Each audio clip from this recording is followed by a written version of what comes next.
Good morning, good afternoon, or good evening, whatever time it is that you are receiving this information. Social workers, it is Christine Scudder here, and I am coming at you with our first installment of our field education preparation modules. And I'm excited to launch this with you.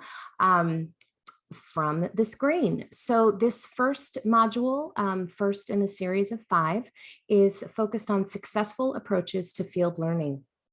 And I want to give a shout out and appreciation to my colleague, Greg Merrill, who was our field director for many years, for sharing the concepts and framework for this presentation. So let's get started. So the objectives for this particular module are to help you identify the structures, systems, and processes that shape your field placement experience, to help you forecast some common learning challenges and opportunities that are embedded in these agency-based contexts that you'll be working in, to adopt strategic approaches to enhance professional competence and meta-competency development. The activities in this module include listening and watching this webinar. There's a podcast I'm asking you to listen to. And of course, engaging and thinking throughout all of these activities. There's a brief reading, some opportunities for reflection and analysis, and then to complete a brief quiz and self-assessment. As we said before, the quizzes aren't meant as trick questions or gotchas. They're really embedded to give you opportunities to slow down with the material, to think about it, reflect upon it, and to hopefully learn something from it. So even if you, quote, get the question wrong, it's an opportunity for you to look back at it. So it's not so much about the points as it is about the process. And that is, I think, a great metaphor for learning social work practice in general. All right.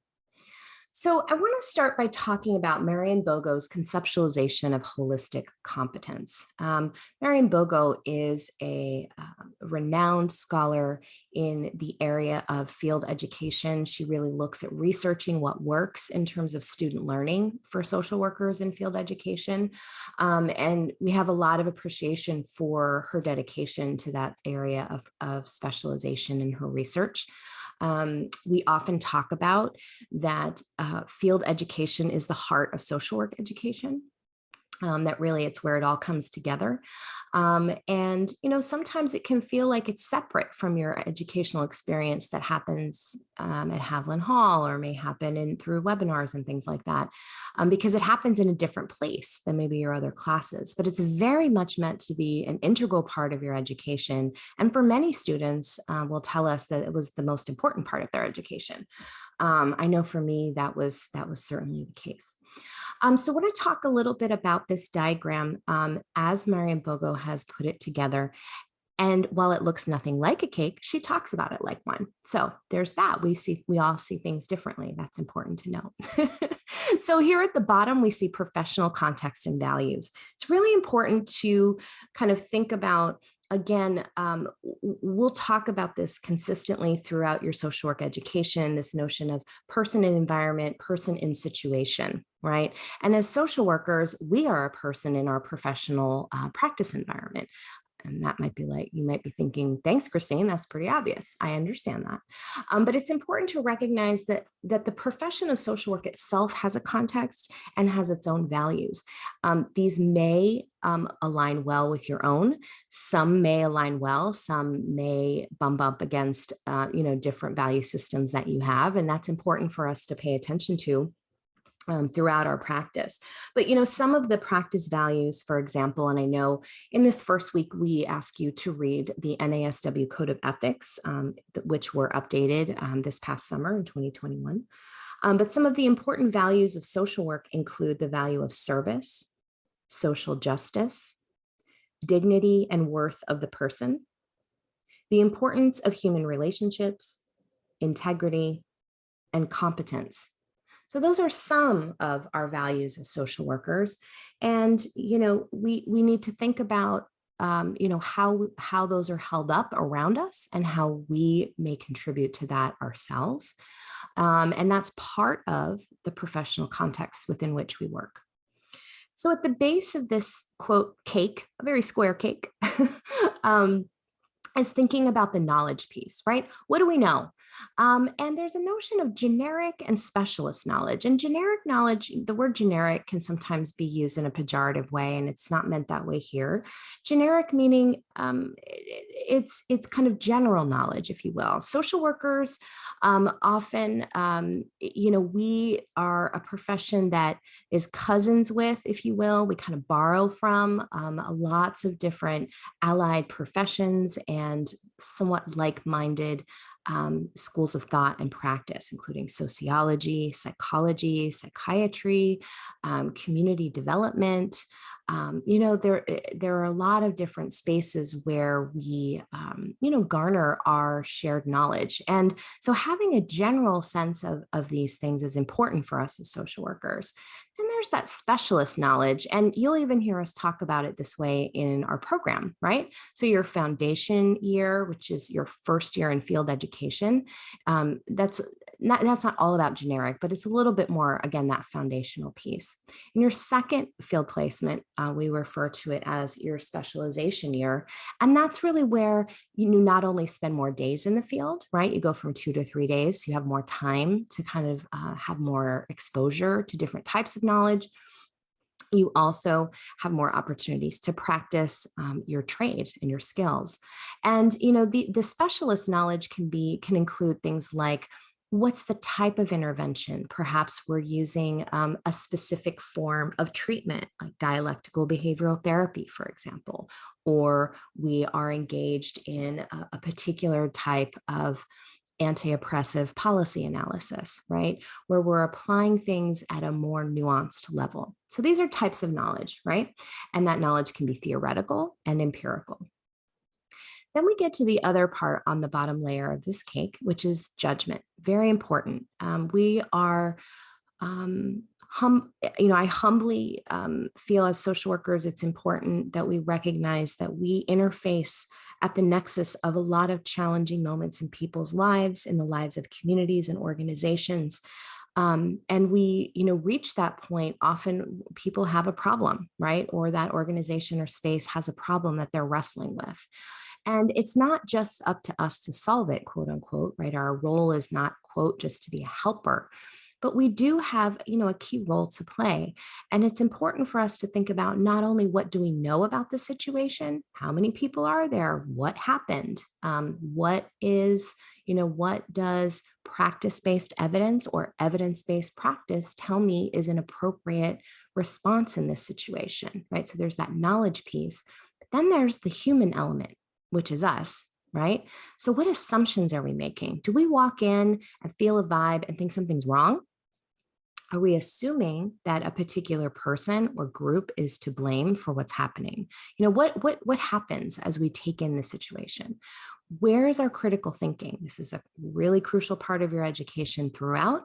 I think one of the things, and we'll talk about what it means to be a student at Berkeley, I think is, to think about your strong academics, and in a lot of ways, how education is constructed in the United States is very much about what's the right answer, right? And social work isn't always a black and white, yes or no, right or wrong answer, right? Social work is a lot about working, living, thinking, and muddling through the gray, things that are not immediately apparent of how to proceed. So how do we engage our critical thinking? And then from all of these things, what's our decision making like, right? At the end of it all, what did we do, right? And how did we get to that decision?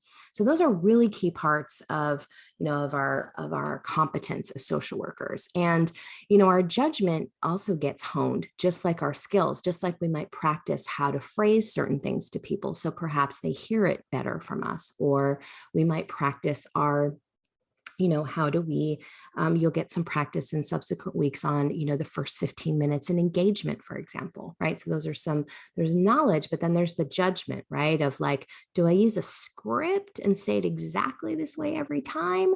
Or is the idea that I generally get these things in, but I may need to kind of gauge how the person's responding to me, right? And use my critical thinking to make some decisions about, do I talk about this trauma piece now, or maybe do I wait and think about talking about it later, right? So those are really key pieces and parts of our learning.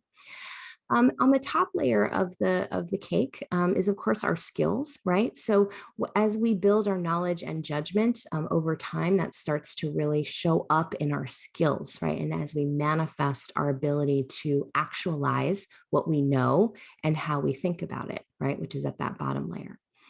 And then there's another key piece here in the upper right-hand corner, which is self-regulation. This looks at our emotions, our self-reflection, and our self-awareness.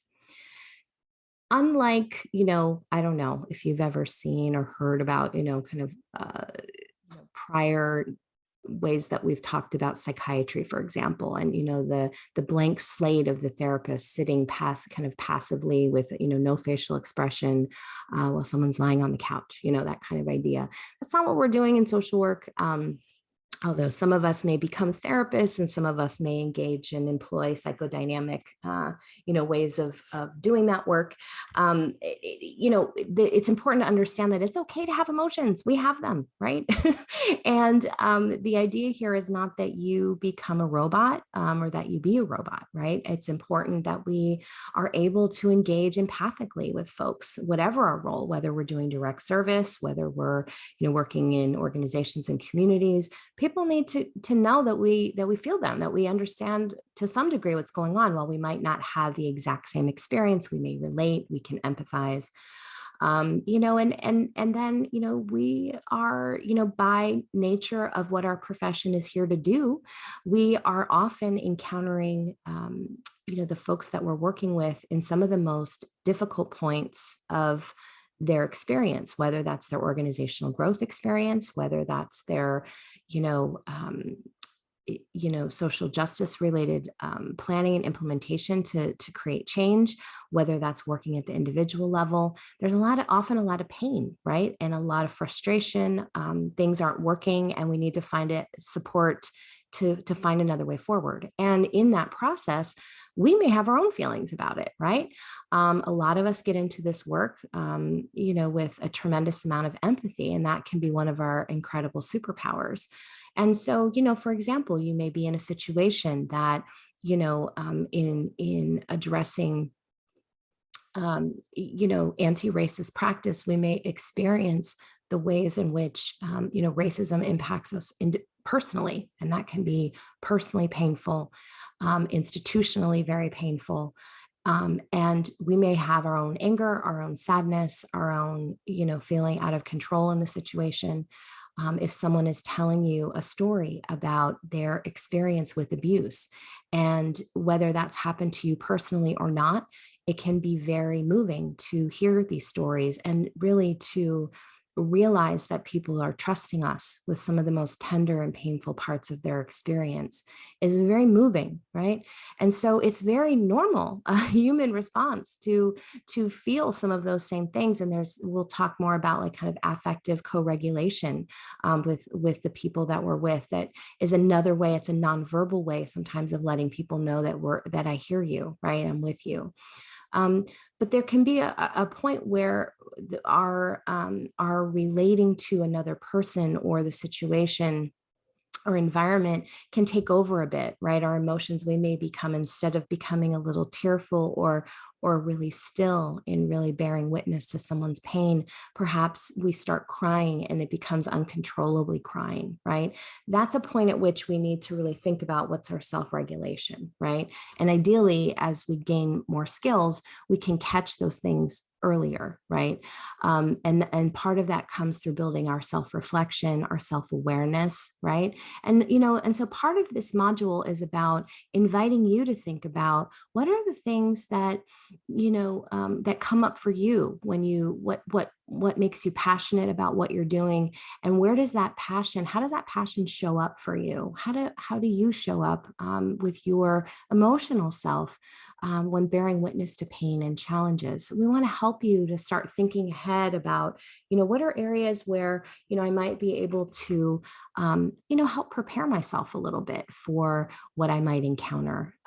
Also, though, of course, knowing that social workers are never able to be totally prepared for what we're going to see in a given day, right? You can have your plan and then it goes out the window.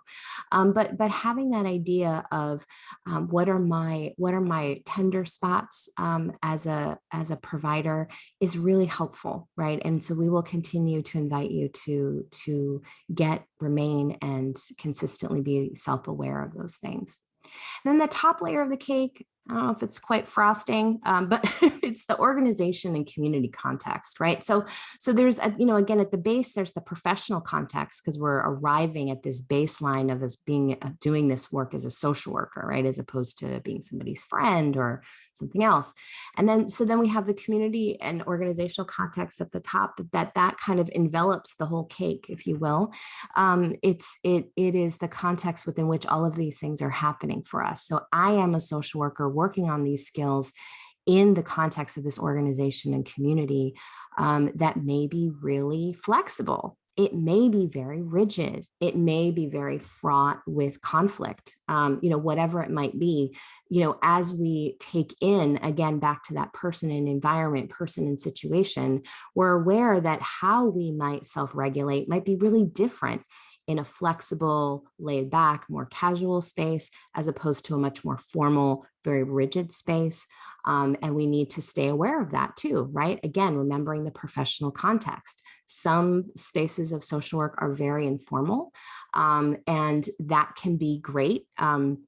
For a lot of reasons. And it, also, I think there's a lot of us who are looking at ways of unpacking the ways that white supremacy has and continues to inform what is viewed as quote unquote professional, and really dismantling those assumptions and really looking at multiple ways of being and multiple ways of knowing.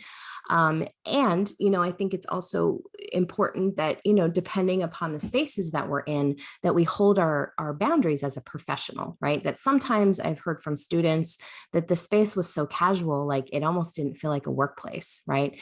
And so it's important to remember that piece as well. So those are some important pieces. And with all of this section and this module, I really want to invite you to be thinking about how these pieces, what comes up for you as you start thinking about all of these, right? What are you curious about the professional context and values? Where do you want to learn more? What kind of knowledge do you feel like you're coming in with? And then where are you a learner, right? I think one of the things about graduate study is that, you're coming with other experience in your back pocket, right? You have done certain levels of work and or study that brought you here, and you're all in different places of things you've experienced. Some of you have really deep experience in, allied professions, like maybe you've been a teacher before coming here, or maybe you are coming to this program after a year or two as working as a case manager, or maybe, you've been really involved in public policy practice and you really, you're here to integrate more of a social work lens into that work. There's a million different ways to be in this program. I'm not listing the only ones. But what's important, I think, here too, is that, that you start thinking about what is it that you want to learn? Because an internship, and I'll say this a few times, is a little bit strange. It can feel a little bit strange for us as adults, where we become sort of socialized to experience workplaces as being about our job. And you are going into places of professional practice. So they're workplaces for someone, but for you, they are a professional learning space. And so you can sometimes maybe feel a little bit like a fish out of water in that context, to not quite know what does it mean to be here and to be expected to not have all that knowledge, to be expected to be working on my judgment, to be expected that I don't have all the skills that I need yet, right? Like a job, you interview for a job and they're looking to see, does your skills and experience match what we're looking for? As an intern, people are looking more for your potential, right? And they're looking more for what are the things that are on the bottom layer of your cake, right? That you already bring to this, and how can they help you to continue to build towards that professional social work self? And how do you continue to work on, again, that self-regulation piece? So I want to invite you to really think about these 4 categories, these areas, and where do you want to push yourself to grow? So one of the things that will be coming up in the next month or so, as you get into your internship is to create a learning agreement. And we really want those goals to match what you really want and need to learn, because this is your education. And while we certainly have requirements for that, which I will talk about, it's important that you really hone in on making good use of this time and letting yourself be a learner. And sometimes that can be easier said than done. And that's part of what we're here for, to support you with.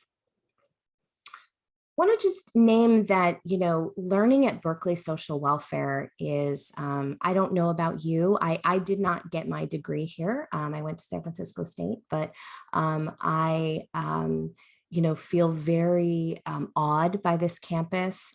This is one of the top schools of social work in the country. I'm sure you know that. Some of us can feel like a fraud in this place, and I want to acknowledge that that is something that comes up for a lot of students, whether people are telling you that or not. I can tell you as a faculty person that I never share what individual students say to me to other people, but I will tell you that if you're feeling that way, you're certainly not alone. This is a school that has a rich tradition, the larger Berkeley campus and the School of Social Welfare of being involved in, systems change and civil rights movements. We have a deep commitment to anti-racist practice in the School of Social Welfare. And, your education as a social worker in this program is geared towards facing very complex problems, right? And so I just want to acknowledge that your choice to be here. We welcome you with open arms, and we're so glad you're here. And I know it can feel like a lot. It can feel a little ominous. It can feel exciting. It can feel like, who am I to be here? For some of us. So just want to really normalize some of those things and invite you to notice for yourself what shows up for you when you think about what it means to be a learner in this context. I know in past talking with some students who have felt, like, do I really belong here? Or what does it mean for me to excel here? Is that I have to show people that I know my stuff, right? I have to show that I earn my spot here, that I know what I'm doing, that I deserve to be here. And I think that this brings up a really important tension in general around social work learning and education. And this is this notion of what I call professional humility. A key component of which is cultural humility per se, which you will be reading and watching about for your classes, including for seminar. And we'll talk a lot about cultural humility. But that humility to recognize what you don't know is one of the most important things. And it is definitely not, and I hope you really hear me, it is not viewed as a deficit in any way, shape, or form. It is viewed as a strength for you to be able to recognize, where am I still growing? We call that insight.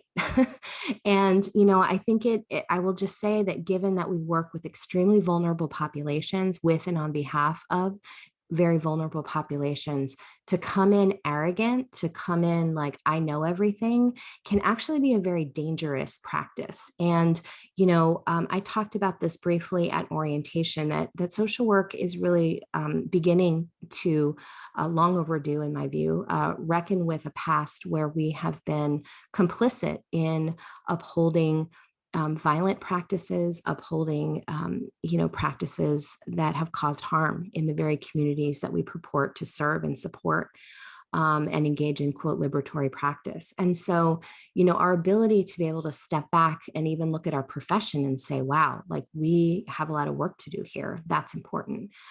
We need to be able to do that at the larger level, right? In terms of looking at social work and looking at the organizational and agency systems and contexts within which we're doing the work. And we also need to be able to do that for ourselves and with ourselves. So I just want to name that very common experience of the tension of feeling like you have to prove yourself all the time. And yet I just want to say, and we'll talk a little more in this webinar about what your field instructors are looking for. Some confidence is great. I mean, I'm not saying that you should, walk around being self-deprecating or distance yourself from your knowledge or skills, right? I don't mean to bring on performative, humility, but it's acknowledging what you don't know and acknowledging what you do know, right? And being open to the fact that what you know may be something you've done for years, right? Maybe you've done years of case management. You're like, yep, I know how to work with Tay, or I know how to work with young kids, or I know how to work with older adults. I'm an expert in hospital settings. Maybe, some of you come to this work having been a nurse or having, engaged in medical settings. And, you don't need to discount those skills at all. And it's being open and curious to what else can I learn about what it means to know that now and in this context as a social worker. So again, you'll kind of hear multiple times, I think, from faculty across the program is this invitation for you to stay open and curious. So I wanted to just say that. So I did mention this briefly at orientation. Your field education experience with us is grounded in competency-based, and it's grounded in these 9 areas that are dictated, frankly, by the Council on Social Work Education, which is our accrediting body for social work across the United States. And, with that in mind, we look at these key areas of, kind of what we're doing in the blue, and then kind of the green is a little bit of the how we do it. So you will see reference to these competencies multiple times, both in your course in terms of the objectives, as well as your learning agreement. These are the competencies upon which you will be evaluated in the form of your learning agreement. So one is our engagement skills, whether that's with individuals, families, groups, organizations, and/or communities. As I mentioned earlier, you'll have a subsequent module on looking at engagement in the first 15 minutes. That's just a brief overview, but just to let you know that's coming. Then we have the competency that's really focused on consultation, coordination, and collaboration. Then we have one focused on assessment of individuals, families, groups, organizations, and/or communities. So once we've engaged with folks and we are coordinating and collaborating within our practice environment, what's our assessment of what's needed and what's needed from the context within which we are providing that service, that support, that consultation. So the assessment is as much about the client, quote unquote, as it is about the professional environment again, and the, doing it as a social worker, for example, right? You can't assess someone's medical needs, right? That's outside your scope of practice. We'll talk about that in the next module, focused on legal and ethical issues. It's important to recognize that your assessment needs to be in the scope of service that you're providing. If your role is that of more of a community organizer and you're assessing that someone in the group, would benefit from, a mental health consult, or it's not your job to render a DSM diagnosis, right? And that's inappropriate. That's outside of potentially your entire scope, depending on your training. And it's definitely outside the scope of the practice within which you are providing that service, right? So your assessment is contextualized. Then there's the intervention planning and implementation. What do you do with what you assessed, right? What do you do and how do you do it? We look at systemic intervention. In terms of, as social workers, that's one of the things that sets our profession apart from other, quote, helping professions, is that we look at, again, the person and environment, or the client and situation.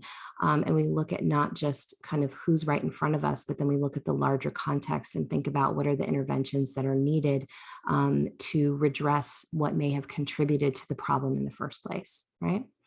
So then these areas in green, how do we engage our professional communication? What does that look like? Whether it's about our verbal, written, our email etiquette, whether texting is part of what we're doing. It's important to be very mindful about confidentiality and privacy. We'll talk more about that in the legal module. And also, how are we communicating with our colleagues? How are we showing up in supervision? How do we speak to our clients, right? How do we do our work how do we engage in our communication with clients in ways that are at once accessible, and also not crossing boundaries, right? So we're not there to be someone's friend or someone's buddy, but how can we be relatable, and maybe not overly officious or formal, so that a person feels kind of that it's off-putting. But so that's a nuanced skill that we will continue to build, and that really differs by setting. And then, of course, our professional ethics, the NASW Code of Ethics is something that you are expected to read and be aware of throughout your work and practice. Those underlie all of our skills, and we will talk about ethical dilemmas in seminar and in other spaces to kind of think about. As I said earlier, ethics comes up a lot in social work, in part because we are constantly engaged in navigating the human condition, which is inherently complex. And as I said, social work is really not a black or white. Yes, there's not always a yes or no answer. And so we may find ourselves in the gray and really trying to, what are my signposts to figure out what's the best way forward here, and best for whom, right? And who defines best, right? And that brings in all that critical thinking. Our professional conduct, as I talked about, and of course, our professional growth and development. So, again, the idea with your learning agreement is not that you pick things that you already know how to do. Please, you pay a lot for this education in terms of financial payment that you make to be here at Berkeley, the emotional and definitely the time commitment that it takes to be here and to do this. So please make good use of this and use your opportunities well to be a learner and to let yourself be a learner. So just want to kind of acknowledge some of these roles and interacting systems as you start to get into your internship settings, kind of navigating these gears. And sometimes it can feel like a grind, I won't lie. So again, we always are thinking about this outer context, the organizational context of your internship, has an impact on your agency-based field instructor, on you, and your field faculty member here at Berkeley. Even though we are not working in that organizational context, we are in relation to that organizational context. We're in a relationship with the agency about arranging for them to accept you as a student. We are navigating that space as kind of I kind of often use the backup singer thing. I can get tired, but just that idea of your field instructor in the agency is really your primary quote teacher in that environment. We're here as a coach to kind of help you navigate that and think through things that may be challenging, how to elongate or gain more experience in areas where you're really excited to learn more, where you feel like your skills could really benefit from it. And so there's that tension sometimes between maybe the agency really needs you to just take on more clients, but what your learning needs might be is to go deeper and to spend more time with fewer clients, for example, right? So sometimes there can be some tensions and some ways that kind of your different needs are going to interact, and that's all very normal. And then, of course, we have our accreditation and our educational standards. So as I often say to students, an internship is a collaboration between the needs and expectations of the individual student, the needs and expectations of the agency, and then our needs and expectations as a school. And for the most part, all of these things get along quite well. And inevitably, because we all come from our own different contexts, both as individuals and within the context within which we are engaged in this collaboration, there are going to be tensions at times. And that doesn't mean there's something wrong or there's something bad or that you've done something wrong. Just really want to invite you, if things feel confusing or you feel like you're getting mixed messages between what we're telling you at Berkeley and what's happening at the agency, anything from COVID protocols to, how much time you should be there, to, what's expected in terms of consultation, et cetera, please ask. Don't hold on to it yourself. That's what we're all here for. Ask your field instructor, ask other folks at the agency, that have been, known to you to be folks who can provide guidance. And then, of course, your field faculty member, your field consultant. We're here for you to troubleshoot things, talk through ideas. And so please use us for that as well. So I want to just talk about a couple structures and processes related to field education. So just to kind of name some basics. Your field placement is a required faculty supervised cumulative course. Okay. So it's not the same as volunteering. I know that I hear from students a lot that sometimes it feels that way because most internships are not paid. And I do recognize the financial impact that that has. And doing this, engaging in this experience as a Berkeley Social Welfare MSW student is an internship, and it is not a volunteer opportunity. And it's also not the same thing as being employed. Sometimes as volunteers, what's expected of us is often, not always, but often maybe less than what's expected of a paid employee in terms of either time commitment or level of formality or level of skill, for example. And again, as I talked about, it can be a bit of an adjustment, kind of figuring out what does it mean for me to show up professionally, thoughtfully, and confidently while also showing up open and curious and as a learner. So just give yourself grace, but I want to invite you to really notice where you might need support in taking on this new role as an intern. As I've mentioned, the learning agreements will be introduced in October, and that's an opportunity for you to specify your high-level goals, specific tasks, and how these relate to your competency development for each of those 9 dimensions that I mentioned in an earlier slide. Your field faculty member, while we're here as a support, we also have a monitoring function. We do engage in site visits during the academic year. Typically, we always do at least one, and sometimes we may do 2 or more depending upon the needs of the student and the agency. We may have coaching for the student and or the field instructor. We're available to coach them as well. And we do a field instructor training, and we do outreach to them to make sure they're well supported. I do want to just acknowledge, while we hope this doesn't happen, students can be removed from field placement if concerns are not adequately addressed. Okay, and every year we have at least 1 or 2 students where there is a matter that either gets to this level of consideration or students are actually removed from their field placement. So it's important that we hold this seriously. I don't mean that in an ominous way in any way. I'm merely trying to be transparent with you about what can happen.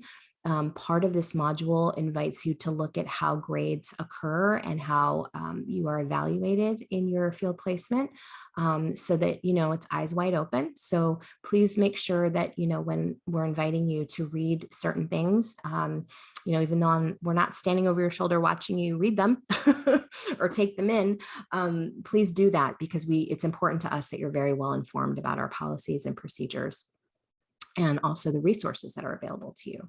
If you ever have questions about this, please reach out to your field consultant. You can also reach out to me as well as the interim field chair. Our competency-based evaluations occur at the end of each semester. So we do a mid-year and then we do one at the end of the year. These evaluations are not A, B, C, D, E kind of evaluations. They are, you will have an opportunity in this module to look at exactly how you're assessed, and using a rubric that gives you, I think, very helpful feedback about why you are scored at the level that you are. I want to remind you that your grade for field education for your time in the field is pass-fail, as is your grade in seminar. Okay, so it's important to understand that even if you have a quote low rating in 1 or more areas, you may still pass your field education. The issue is going to be if things are brought to your attention and you're repeatedly unwilling or unable to redress the concerns that are brought to your attention. That may be a different story. Okay, but again, you're here as a learner, right? This is not an employment evaluation. It's not going to change your salary or anything like that. And so it's not uncommon for students to excel in certain areas and have areas for growth in others. And to be very clear, I know, again, back to this idea of what does it mean to be a learner at Berkeley? I know a lot of you are very high achievers and and the different ways that term, what that can mean to different ones of us can mean different things. For some of us, it's grades. For some of us, it's compliments, or, being accustomed to being kind of the most competent person in the workplace or in the classroom or whatever. And I just want to, again, invite that open and curious stance about, where do I still have more to learn? Because social work practice is incredibly complex. As I said, because we are involved in so many different elements of the human condition, understanding, life development, understanding, psychological impact, understanding organizational context. All of these things are incredibly nuanced, and it's really not possible to be an expert at all of them. So we certainly don't expect that of you when you're a graduate student. And why we call it social work practice is because it's always a practice. So you will call it your social work practice, at least, well, you don't have to, but that's what people in the profession say, right? I've been in practice for X number of years. We say practice because we're never perfect. So just a reminder about that. That said, when you get feedback, we are looking for you to, to take it seriously. And if you feel like, your evaluation doesn't match your experience of your effort, please talk to your field instructor, talk to your field consultant here at Berkeley. We're here to support you to talk that through. Sometimes, right, the field instructor's lens may not pick up on some of your skill set, right? And so sometimes there's an opportunity for coaching there in that relationship. And sometimes, I'll be frank, students have a really hard time receiving feedback and are resistant to taking on a different point of view than the view that everything is going okay. So, if you know that about yourself, this isn't a shame blame kind of deal. It's just, invite you to notice it and to please think about, what do you need to do to be able to hold that learner stance, to engage in that open and curious way of being in this work, because I promise you, it will be tested and it will be, it's required of you. So invite you to start thinking about that now. So I want to talk about roles and meanings really quick. This is something that comes up a lot in field education over the years. I've noticed that students are often like, who's my what? Who are you, the FI or the FP or the boopity boop?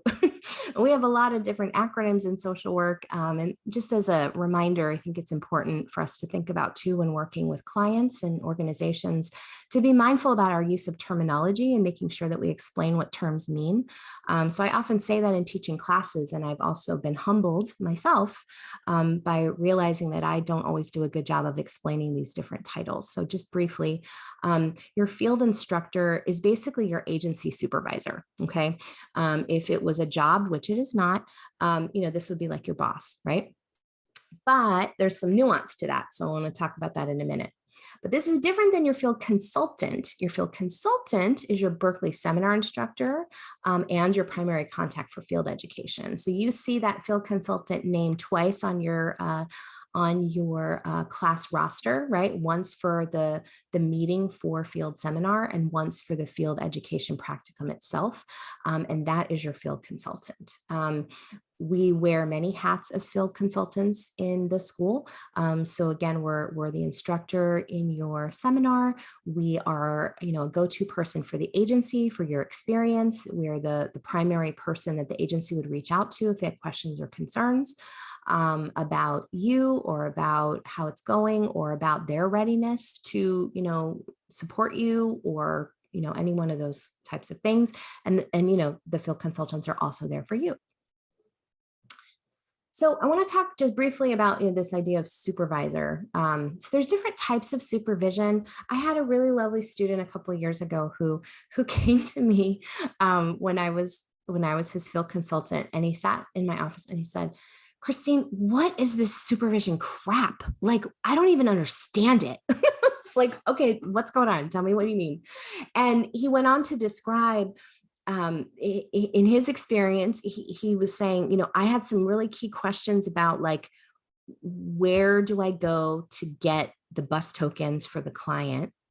And then what happened was my field instructor sat back and was like, well, how do you feel about that?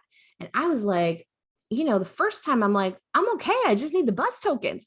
So we kind of went back and forth, and kind of what we came down to was that this student's particular supervisor was very therapeutic, and definitely was trained as a clinician, and this was a clinical case management internship. So there's a flavor of mental health and some therapy components, as well as that very hands-on nitty-gritty, like how do we get to get a bus token. And so, facilitating access to resources and brokerage type of things. And the student had not had, and more of that kind of clinical supervision depends on your practice experience and where you've done your work prior to this, but is often really starts to emerge more at the graduate level, and certainly at the master's and postmaster's level. And this type of supervision is not reserved just for micro people or only folks who are going into mental health. It's a stance. It's a type of supervision that is often more reflective, and really your field instructor, our hope is a part. They both can tell you where the bus tokens are and they can kind of help you step back and reflect, because that's a really important part of your learning. Okay, so sometimes in some agencies that they will call that the clinical supervisor. Okay, and we can talk more if you have questions about that. In some of your practicums, you're there with other cohorts of students who may be other social workers from our school, from other Bay Area schools, from what have you. You may be in practicum trainings with psychiatry interns or MFT interns, nurses, just depends on the setting that you're in. And so sometimes you might have group supervision. And this is really just an opportunity for you to hear cases from other people and hear how other people are doing their work. And sometimes that person is a different person than your field instructor. So some of you will have group supervision in addition to individual supervision. And to clarify, as an intern in our program, you must have 1 hour of individual supervision every week. Sometimes this question comes up, particularly because people draw analogies to those who are getting their clinical hours postmasters, and there's now an option for triadic supervision. That is not what we expect for our students. When you're a learner, you need to have that 1 hour of one-to-one every week. Group supervision does not count in lieu of that, but some of you may have it in addition to. And if you have questions, you can talk to your field consultant about what I'm speaking about. And then some of you may have a task supervisor. That might be the person who's like day to day, the bus tokens, or, go to, whoever at the front desk and then sign this out and do this thing. Or your task supervisor might be the person who's like, okay, it's Wednesday, so here's our jam. Here's what we're going to do today. Boop, boop, boop, boop. And that's who helps kind of orients you to what you're doing. And then for some of you, your field instructor might be someone you don't see as often. You see them once a week for that 1 hour of supervision. So I just want to kind of orient you to different types of kind of supervision and accountability that can show up. And those things can be confusing sometimes. I also want to acknowledge that part of your self-awareness in the practice environment also includes, how do you respond to different personality types, to different, ways of engagement.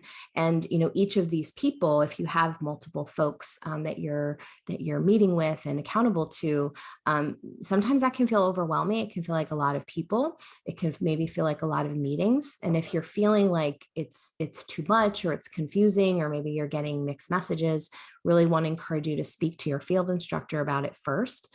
And of course, your field consultant is here if you ever want to engage in some coaching or maybe role play, like how you could bring it up or something like that.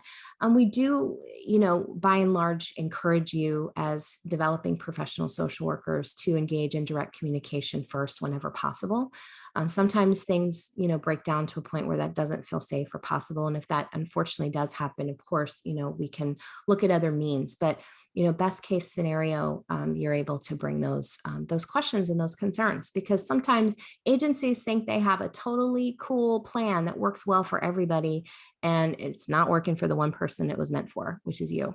So please bring that up. And but I think the other part I want to say too is the importance of being flexible, right? So respectfully, right? Just because you prefer a particular way of communicating or you prefer a particular way of learning doesn't mean that the agency is obligated to give you exactly that.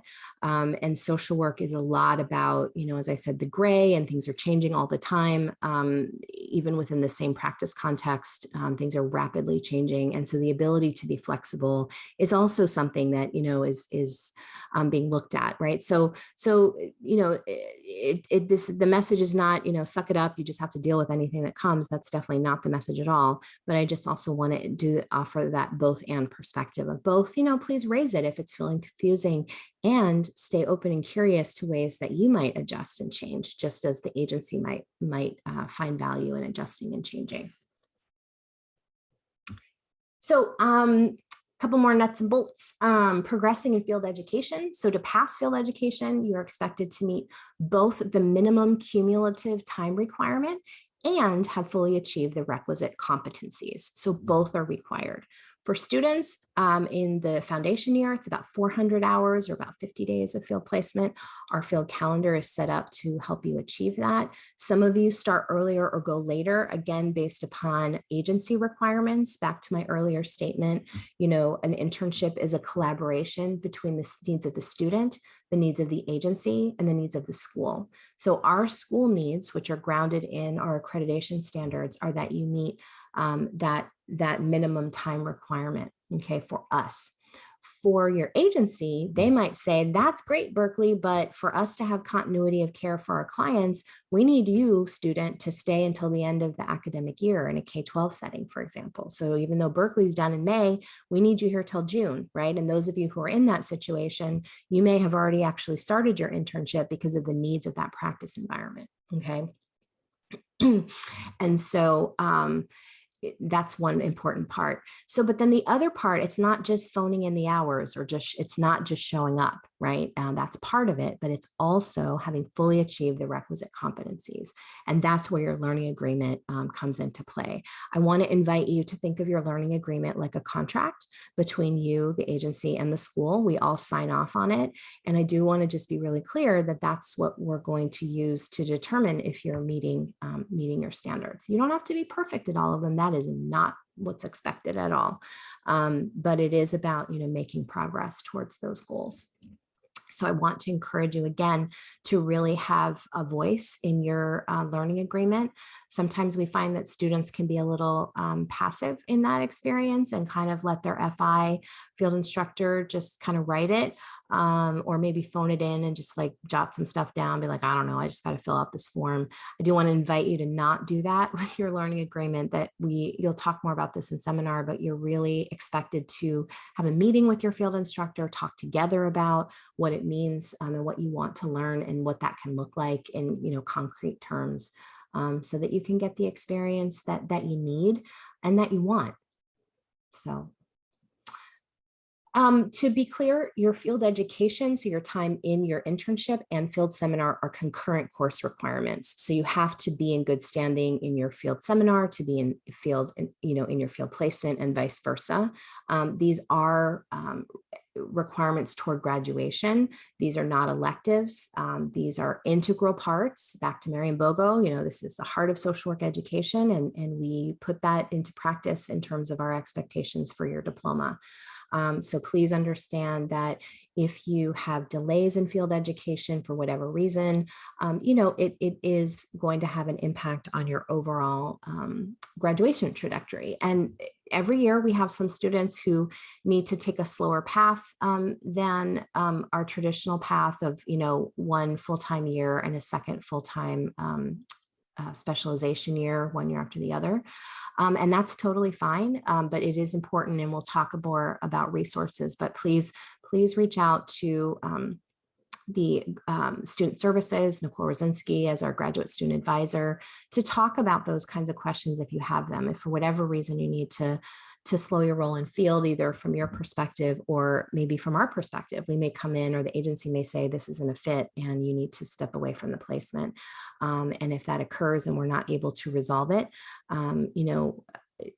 we have to look at the time of year it's happening, the reasons why it happened. I just need to be really clear that it's not an automatic replacement. If something were to occur, let's say in, I don't know, November, where you were asked to leave your placement, we can't guarantee that we're going to find something that's going to be appropriate and keep you on track for your timing of graduation.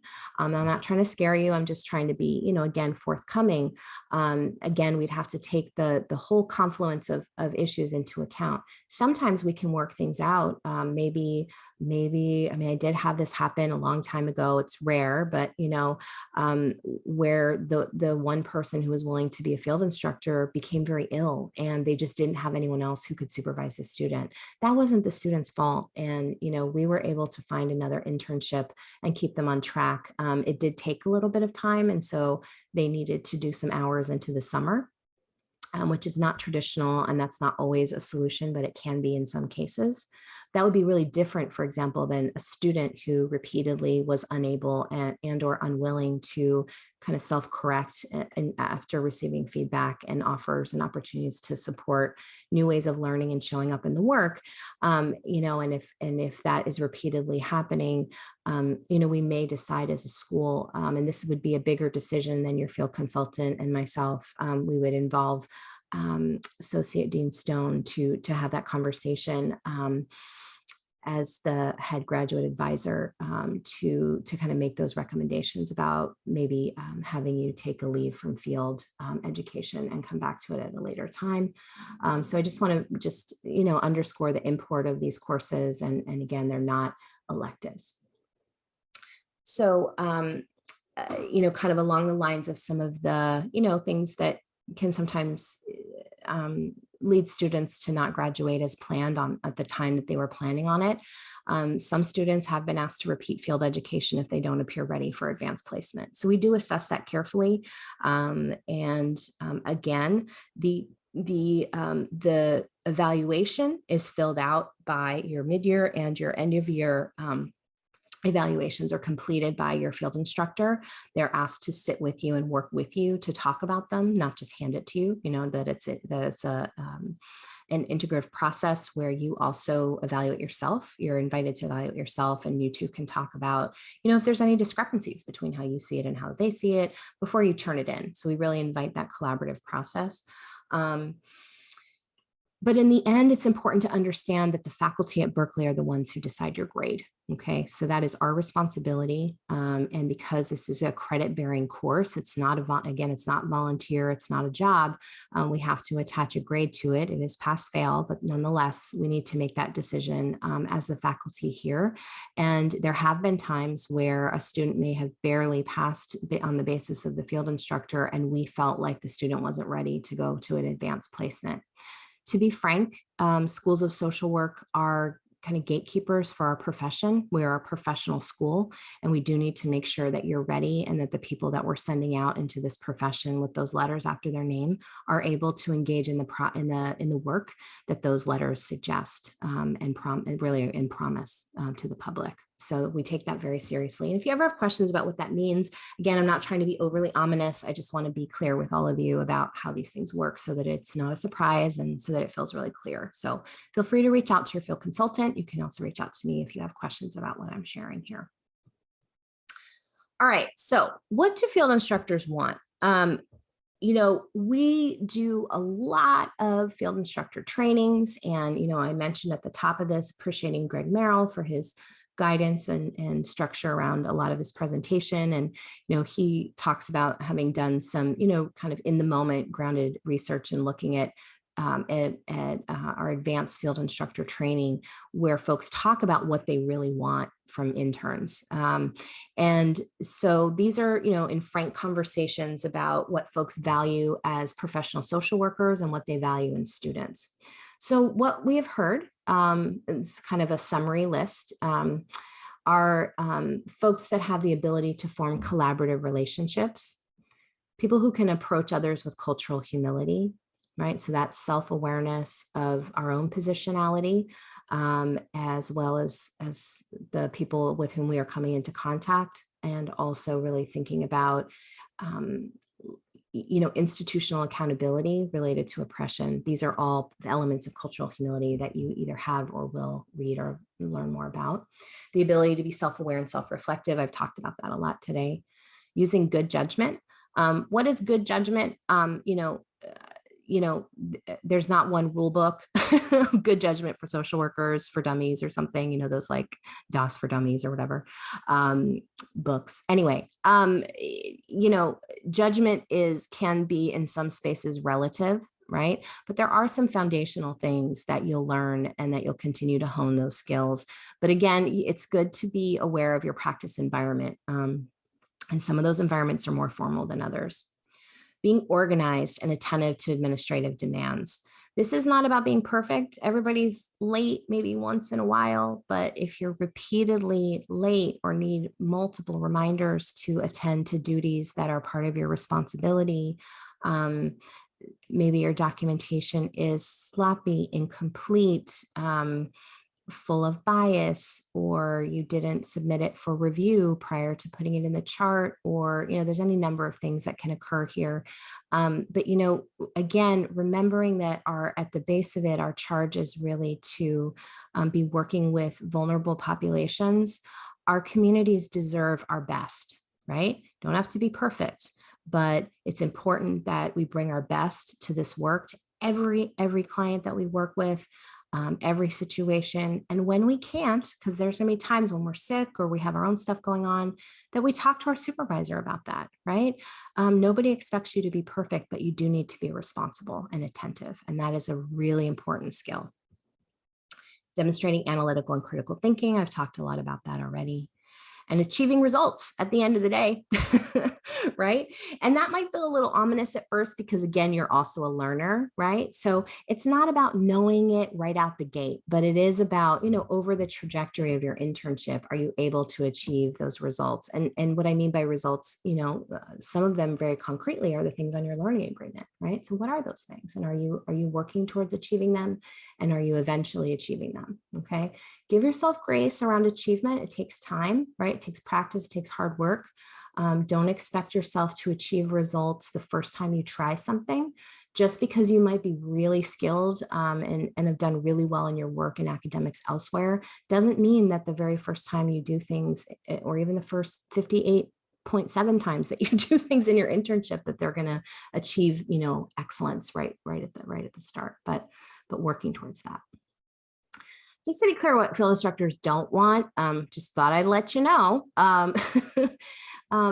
They struggle when students present with high levels of emotional reactivity or distress.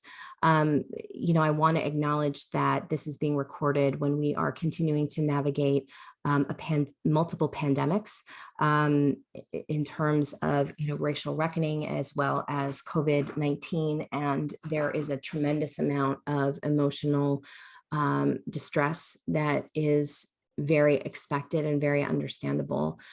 So the idea, again, is not that anyone is a robot and that you completely compartmentalize what's real.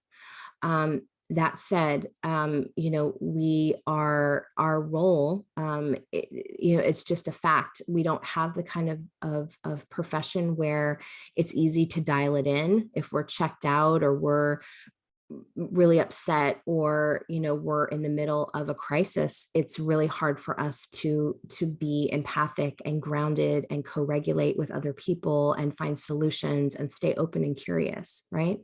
And so high levels of emotional reactivity can look like people who are not able to kind of calm back down, who are repeatedly self-referential and making everything about themselves when they're in spaces of being service to clients. Supervision is a time where it can be about all about you and also about your clients. But when you're doing the work, we are there in service, right? And that's important. They also don't want folks who are overly passive in their approach to learning. And I know that this is another one of those gray areas, because I was talking to you about the importance of being open and curious and not being arrogant and not being presumptuous. Like, that's important. And so it's this middle place. And again, give yourself grace and time to learn what that gray space feels like for you, that kind of middle space. But being really passive and just saying, well, you didn't tell me that I had to, follow up with the client, or you didn't tell me that, after you didn't tell me that I had to follow up with the client after they left, you're really upset.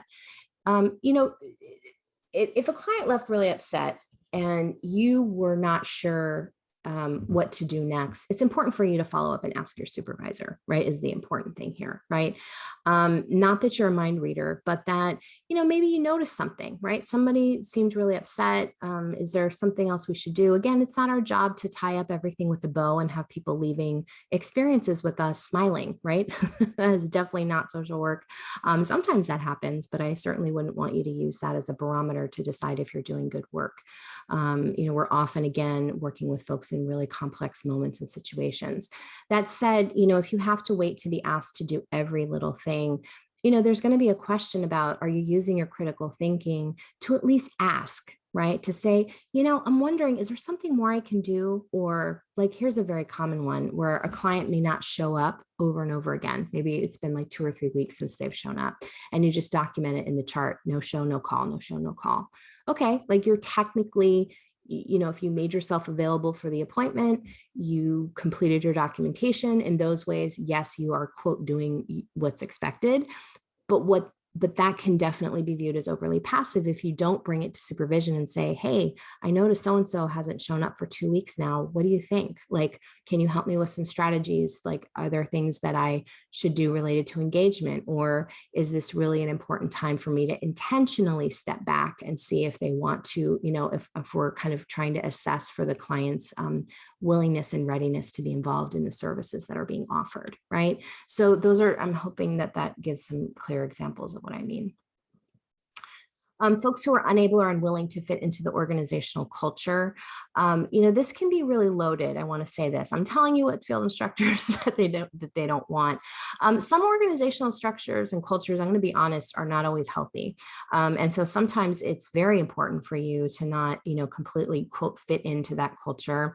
But I think so there's what's said, and then I think there's an important, what I would call flavor to this. And what I would say about that is, you don't have to go along to get along just to do that, right? But I think what people are really looking for here is your ability to be flexible. So even if, the way things are done in this organization are not the way you've done them before, are you able to kind of get with the program and do it the way they do it here? Are you at least able to try it? Just like arrogance can be kind of a dangerous quality in a social worker, so too can be those who are very rigid, because again, this work really requires that we're nimble. It requires that we're nimble in our thinking and in our kind of our critical thinking and in our ability to fit into a lot of different spaces, right? To make ourselves relatable to lots of different kinds of clients, for example, that's that same kind of skill that's showing up here, but just more at the organizational level. So I just want to invite us to think about both how this phrasing can be complicated and loaded, but also, there's some baseline meanings around flexibility, I think, that are important to take in. Low levels of professional conduct, basically folks who are showing up in unprofessional ways, repeatedly late, sloppy, disrespectful to supervisors, overly informal with people they don't know or where they haven't been invited to be that informal. Those types of things are definitely flags for field instructors. And of course, concerning boundaries or judgment. Taking a client in your car by yourself without talking to a supervisor. You shouldn't be taking clients in your car anyway as a foundation student. We'll talk more about that. And not asking questions, not seeking consultation, as an intern, and frankly, throughout your career, it's really important to regularly engage in consultation. So, and that's one of the ways that you start to build your professional judgment. And so that's a definite issue. And then people who are unreceptive to instruction. You can disagree with what your field instructor says or disagree with their take on your performance, right? They might see it one way. They might see it that you're being passive, and maybe in your mind, and sometimes there are based on our positionality, there's different ways that we may culturally show up and or communicate. For one of us, it might be, I'm trying to be respectful of your authority, and I'm trying not, I'm not asking that question because I'm respecting you and not questioning you, quote unquote. And the supervisor might see that really differently and see you as being passive, for example. Those are really powerful things to talk about. They can be hard to talk about, and you can get support from your field consultant if you'd like, or other, your peers, and field seminars are a great place to get tips on how to talk about these things.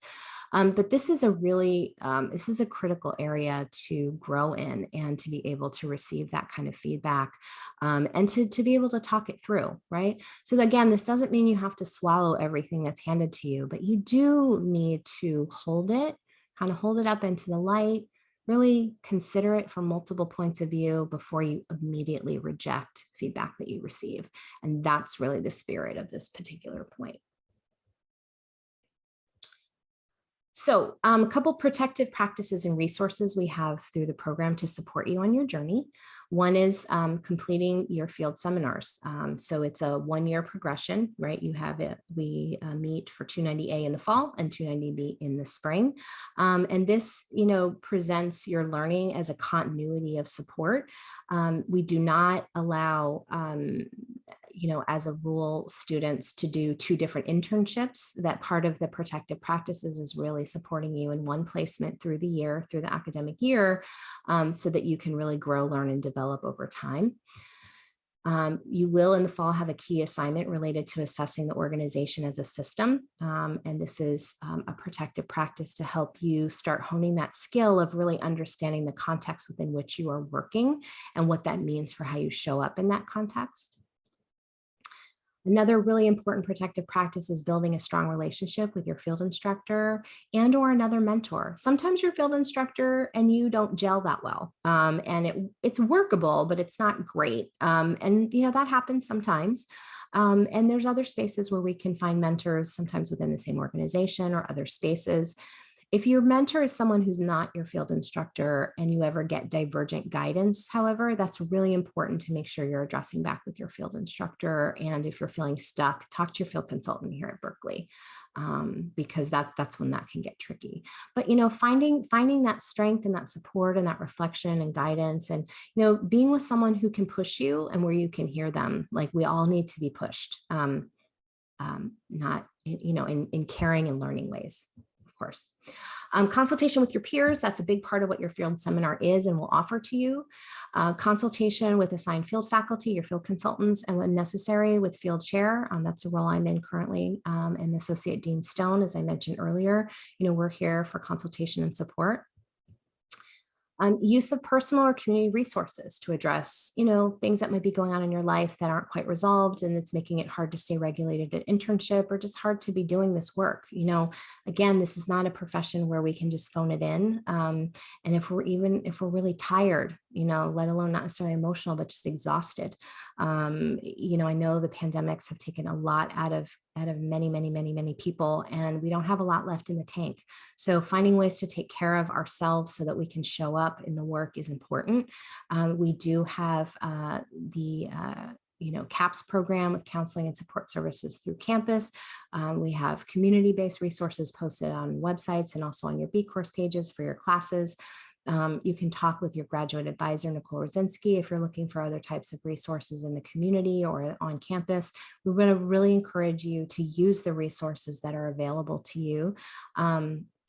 And to, if you ever need support in finding ones that are accessible financially and or in terms of location or hours, those types of things, please reach out. And this is, again, a parallel process, what we call a parallel process. We often need to nudge and encourage our clients to avail themselves of resources that are available. Sometimes doing so can bring up, issues of shame or questions about, like, I can't go to therapy, like I'm supposed to be the helper. And I promise you, whether people are talking to you about it or not, many, many, many, many, many of us in this work, myself included, get a lot of support outside to handle our business so that we can show up in good stead with one another in this work. Persistence, frustration tolerance, and the active cultivation of I can do this and I can learn this attitude. what's my part? How can I adapt? I want to invite you to find your own flavor of, how you can say these types of things to yourself in ways you can hear it. Again, that open and curious stance, and being able to tolerate it when things don't work out the first time. I promise you that social work is not about tying up a lot of bows and having things be perfect the first time. It doesn't mean you're a failure or that you picked the wrong profession if things didn't work out the first time or even the 17th time. We're working with the human condition, which is evolving and complex.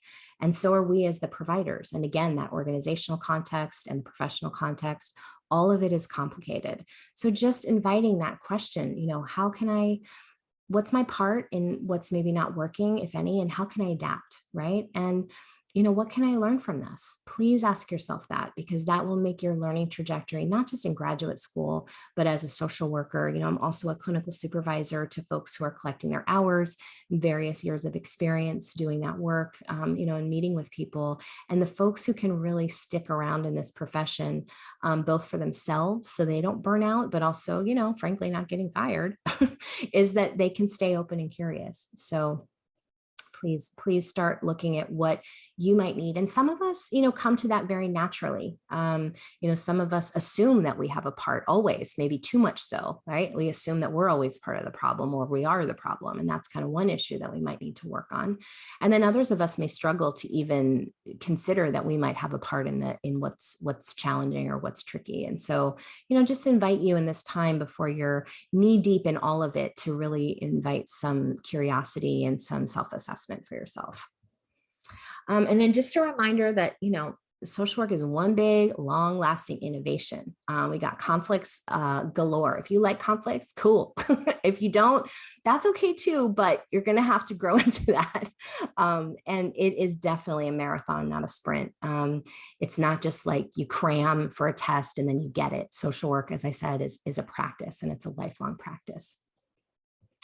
So I just want to wrap up by saying what I said at orientation. We've got you. You've got a lot of support here in this program. I've worked in other schools, and I'm humbled to be a part of this team that works so hard to make sure that we're here for you, that we prepare you well to go into your field education experiences, and that you have meaningful seminar spaces. You have an incredibly dedicated team of field consultants who care a lot about your growth. We think about you when you're not in class, about how we can do better, how we can push the envelope to make things as engaging as possible. How can we support you to be your best selves in your work? And so we've got you, definitely. And, as I said, you got to bring it too. We're not going to do it for you. We're not going to give it to you. We're going to be in community with you, and we're going to be together in it. And that is definitely a promise. So I look forward to the ways that we get to interact in your field education journey, and I'll be with you on future modules. Thanks so much for your attention. And please don't forget to attend to the other parts of this module. In addition to the webinar, there's a reading and a podcast and quiz. So make sure to take a look at those. Thanks so much for your attention. Take care.